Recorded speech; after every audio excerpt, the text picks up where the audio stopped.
What's up guys, the Lazy Goldmaker here. Today we're going to cover something that I know a lot of people have questions about, and it's the basics of Trade Skill Master. This is an auction house add-on that is the centerpiece of any large-scale gold making efforts, like regardless of whether you're playing retail, which I'm logged into right now, classic, cataclysm, or Mystic Pandaria when that rolls around. Trade Skill Master is something that allows you to sell a really large volume of items and process large volumes of materials more effectively because it streamlines a lot of the decision making. Now, Trade Skill Master is very comprehensive. If you look at the settings, there's a lot of stuff here. Luckily, you don't need most of it. You get 80% of the value, 90% of the value, just from using it to post auctions. Run post scans, where it'll go through your groups, and based on settings you've decided, it will post them, decide the price, and then you just click post here, or you use the scroll wheel macro, which you can set up here, which I have to hold down control and then just scroll on the mouse wheel. The main building blocks here are groups and operations. Groups, they are groups of items. So a bunch of items that you want to treat the same way. That's a group essentially. So here we can see I have a group for verdant combatants cloth items, which I crafted earlier. I should add the ones I have in my inventory, then I might be able to post them to the auction house. So those are a set of items that you want to treat the same way. And then operations are the rules about what you do with those items. You have operations for a lot of different things. Auctioning operations, these are the most valuable ones and the ones we care about. You may also care about crafting, mailing, shopping, sniper, vendoring, blah blah blah. I barely use them. I use shopping operations for flipping. I did use some mailing operations when I was doing large scale crafting and sending stuff back and forth, just to send everything over to the one character I was posting to the auction house with. I do use some crafting operations, but not much in retail. But in other markets, this is really good, such as entry-level PvP gear in Cataclysm. Now, groups can be grouped. So you can make subgroups, and then you can make subgroups and subgroups, and then you can have groups where they share some operations and they have some specific ones. There's no right or wrong way to make your group structure. Some people have really strong preferences about like how this should look or how this should be ordered. But the most important part is that it supports the things you're doing. So you want groups that are make it quick for you to focus on the markets that you are in. So if you only have if you have cooking, then you want to focus on cooking. You want groups that are good for quickly finding your cooking items and just effectively restocking and going on the auction house with those. So it all depends on your preferences, and you can have the nice thing about groups is that you can have like one gear group here, or you can have one group here for Warlords of Draenor gear, and then I have this auctioning operation which is for posting gear essentially, and then most of these subgroups will already have it, and if one of them isn't actually gear but is something else, then I could override this operation and swap it out. But the operations are the rules. They are like what price are you going to post this item at, and how many are you going to post for auctioning operations, how many are you going to craft, and how profitable do they need to be if you were going to craft them with crafting operations, which will make a crafting queue for you. Mailing is who are you going to send it to. Shopping operations, that's if you go here to the browse tab. What price is your maximum purchase price? That's the main setting in the shopping operations. And I'm not really going to talk about these last three because they don't matter.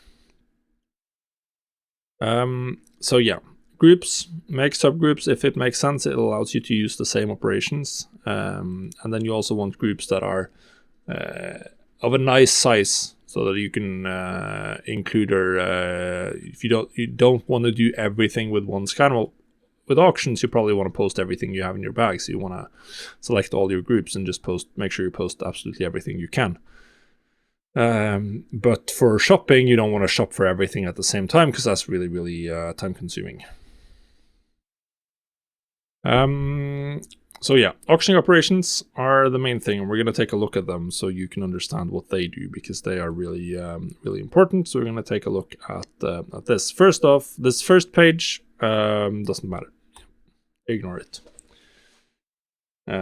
So posting. How long are you going to post for? This is going to impact your deposit costs. 12 hours, 24 hours, 48 hours, they all make sense for different items. Post cap, this is how many items to post. This is how it works now in Cataclysm and Retail. In Classic, you will have two fields here, one for number of auctions and one for stack size. So there you want to say how many auctions and what is the stack size you post at. So if you're doing, like this group is mostly used for posting in crafted items like gear, there you would do 1-1 in Classic. If you wanted to post potions, you maybe want to sell 5 stacks of 20. But here we have quantity. Then you have the amount kept in bags. Don't post after this many expires. I rarely change these. I sort of do this this manually. But if you're selling potions from your main character, then maybe you want to keep 40 in your bags at all times, so that it will only post if you have more than 40. That way you have your potions for raid night. Then we get to the pricing. This is might be a little bit weird for some of you. If some of you are developers or programmers, and this isn't going to be particularly weird. We have variable names here. Because pricing, you can either have something like this, which is a variable. So this crafting refers to the crafting cost of any item, of the item being posted. And Trade Skill Master can calculate that. But you can also just set it to 100 gold. Now this will work. 100 gold, 50 silver can work. You can also add copper if you want as a minimum price. Generally speaking, it is better to refer to one of the price sources in Trade Skill Master. So crafting, or you have the region market value, or you have the market value on your realm, which is called DB market. So these are the ones I use. For crafting, you can see here, minimum price 130% crafting.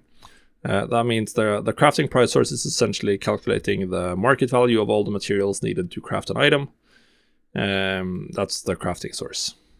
And then we add 30% on top of that. So if I'm buying all my materials at market value or less, then I'm posting this item and I'm posting it for 30% more than that.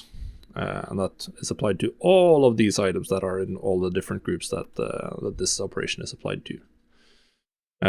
Then you have the maximum price.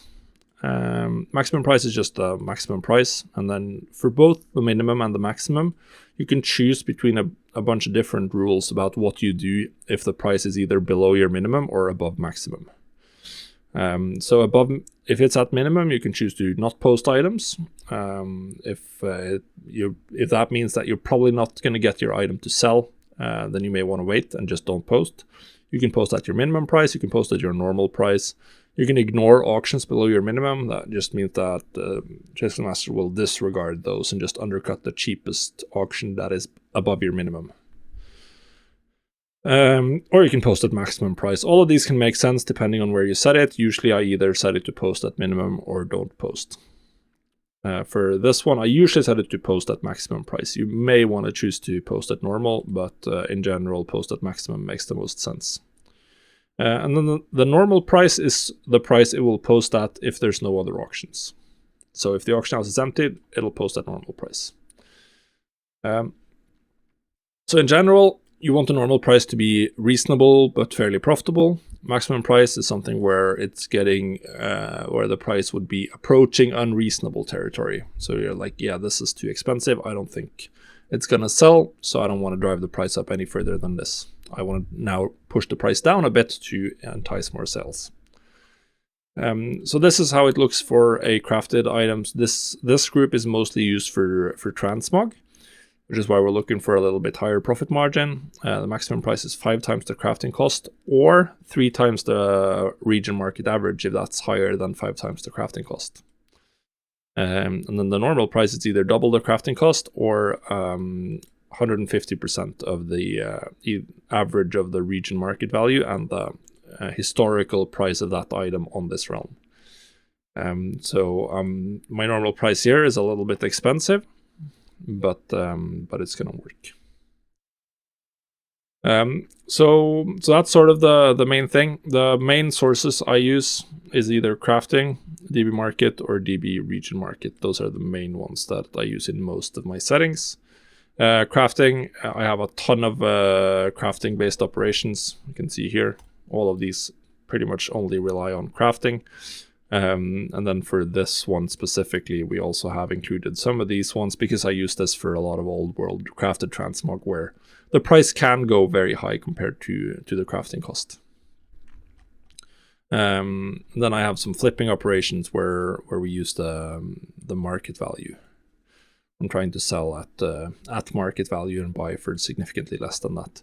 I don't use these in retail anymore, but they work really well in Classic in particular, where you still have the stack sizing based auction house. Shopping operations, I was going to quickly show those as well. I use those for flipping, which I've done in the Classic Material Flipping Challenge. Simply put, there's a maximum auctioning price, and then you can choose whether to show auctions above that maximum price or not. You can also set the maximum restock quantity. I usually leave this at 0 and just decide myself if I want to buy more or not, or if I have too much. And then when you do a shopping scan, well, I wanted to deselect everything. This was a little bit slow. When you do a shopping scan, it will now evaluate the price. This percentage here is how the price is relative to your maximum shopping price. You can see here that pretty much everything is at the maximum shopping price. I don't know what shopping operation this group has. I was just to demonstrate the idea here. So now you can see that if I've set my maximum price that I'm willing to buy something at 50 at half of the market value, then this 100% would be half of the market value. That's what the 100% means. That means it's at your maximum price exactly. Then you also have a lot of useful information in the tooltip, which is very powerful, particularly for crafted items. And for items that you can disenchant or prospect, because it will show you information about the value you can get from prospecting or disenchanting. So if I have some ore in my bags. Yeah, we have some iron claw ore here. So then we can see here at the top of the ghost iron ore tooltip, there's the TSM general info, and the second line there says prospect value, which tells you how much value you will get from prospecting ghost iron ore. Now the interesting thing is this one is a little bit maybe hard to understand, but you can, if you go to tooltip settings, then you can enable some very valuable things. Where are they? So at the top here. No.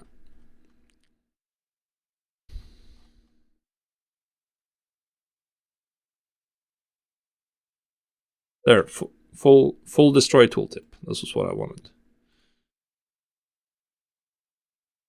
Now it'll tell you all of the items you can get, and the chance of getting them, and the value from each specific item you can get from disenchanting, which is very, very useful.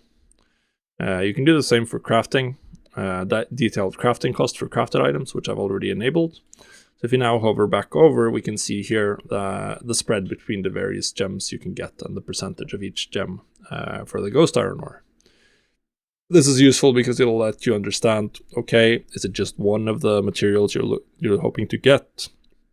And you can also see if there's anything wrong or weird with the pricing that you need to change. If you go to crafted items, we can just look at something I have on the auction house here, like the Stygian shield, where the crafting cost, the detailed crafting cost, is at the bottom, where we can see that it's 6 Arcanite bars, 20 large opals, 16 ghost die, 60 war-torn scraps, and 20 gold bars, and 80% of the 99,000 gold crafting cost is from the war-torn scraps. So that's the value there. If any materials are weird or wrong, you can change the value, but you do that in the TSM crafting price source. But just having it available in the in the tooltip. It's just really useful to quickly get an idea of why the price is what it is. It'll let you understand what goes on under the hood, and it will also let you see if the material prices are actually reflecting the prices that you're paying. You can also see here that it calculates the profit of items. So you can see here this number is the profit based on taking the market value or the current minimum buyout of an item and subtracting the crafting cost, which TSM calculates, which is the crafting price source. So the Grimveil Bracers at rank 1, they have 800 gold profit. So now I'm going to quickly show you how you would make from scratch a crafted transmog group. So I'm just going to we're just going to cancel this replace servo arm and go pick it up from my pay to win mount. And for the sake of this experiment, we're just going to make a new profile.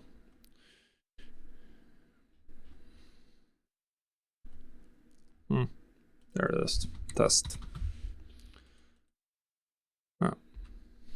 To test. So now we have nothing. So we're going to make a group. We're going to call it transmog. So you add a new group by just clicking on the plus, and then we're going to find my replaced servo arm from the list here, and we're going to add that item to the group. So now it is in the group. Next step, we're going to go to the auction here, and we're going to override, and then we can create new operation here. And now we have the new operation. Then I'm going to give it a name, crafted transmog. This is descriptive. Now I don't have to wonder what it is. Duration, you can go for 12 or 48 depending on how much you play, or even 24. I kind of like 48 for transmog, but it does cost you a bit in deposit costs. But depending on your realm size, there may be a lot of competition or little, so a longer duration makes sense. Everything else we keep at 0. Undercut amount, we can just leave that at the default. Minimum price, 140% of crafting. Oh, I don't want to. 140% crafting. I want 40% profit on this item. Maximum price. I know that some crafted transmog can sell for ridiculous amounts, so we're going to set it to 30 times the crafting cost. And then the normal price, I think I want for this item 4 times crafting for this group. So if you look at the item here in this group, we can see that currently it's selling for about 4 times, actually 5 times crafting. So having 4 times crafting as the normal price might even be underselling it a little bit. The sale rate isn't high, but the profit is really high if it does sell. This is the transmog from Nax. And now that we've done all that, it'll show up here on the auctioning page, and I can run a post scan and just click this button and it's onto the auction house. So obviously if you're just posting one item, this is slower than just doing it with the base UI, at least on retail and Cataclysm. But once you're doing hundreds of items, or 50, 100 different items, then this starts making a lot more sense, because you will save so much time every time you're posting stuff to the auction house. So this is the most important part. You should make groups to support the items that you've found are profitable and that you're crafting or that you're flipping. I have a ton of videos on different markets and a ton of importable TSM settings, including for full TSM setups. That includes everything I do on the auction house for retail, classic, and Cataclysm. You can get them all if you're a patron. So there's the link to that in the video description as well. If you have any more questions, please let me know in the comments. I absolutely did not cover everything here. We tried to just keep it like this, is to get you to understand exactly how you can use this to speed up your posting times and sort of the theory needed for that. If you made it through, thanks for watching. Good luck. We'll see ya.